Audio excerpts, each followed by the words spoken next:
बिस्मिल्लाहिर्रहमानिर्रहीम। अस्सलाम वालेकुम नाज़रीन, आज के हमारी वीडियो उन गैर मुल्कियों के लिए बहुत अहम है जो सऊदी अरेबिया से छुट्टी या फ़ाइनल एग्ज़िट जा रहे हैं या फिर ऐसे मुसाफिर जो सऊदी अरेबिया आ रहे हैं। उन सब मुसाफिरों के लिए एक अहम अपडेट है नाज़रीन। GACA ने तमाम एयरलाइंस कंपनियों के लिए एक बहुत अहम ऐलान जारी किया है। नाज़रीन, GACA का कहना है कि जितनी भी एयरलाइंस कंपनियां हैं वो अपने मुसाफिरों को सऊदी अरेबिया में कस्टम कवानीन के बारे में आगाह करती रहें।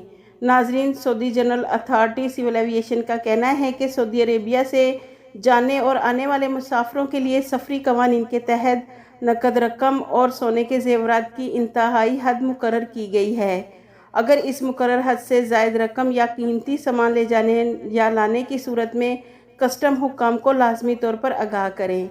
नाज़रीन, GACA का कहना है कि मुसाफिरों को अपने साथ 60,000 रियाल से ज़ायद नगद रकम या फिर जेवरात होने की सूरत में कस्टम हुक्काम को लाजमी तौर पर बताए और मुसाफिरों के लिए लाजमी है कि वह जारी हदायत की पाबंदी करते हुए इमिग्रेशन से पहले कस्टम हुक्काम से रब्ता करके अपने पास मौजूद मुकर्ररा हद से ज़ायद रकम और जेवरात के बारे में लाजमी तौर पर बताए ताकि कस्टम एहलकार उसका बाकायदा तौर पर अंदराज कर सके।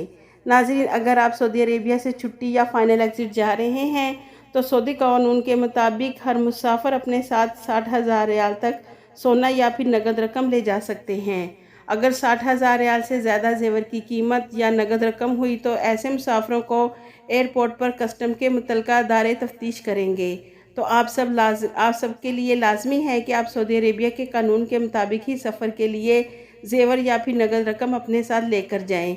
उम्मीद है कि आज की ये हमारी इन्फॉर्मेशन आपको पसंद आएगी। हमारी वीडियो को लाइक करें और चैनल को सब्सक्राइब करें। आपके कीमती वक्त का शुक्रिया।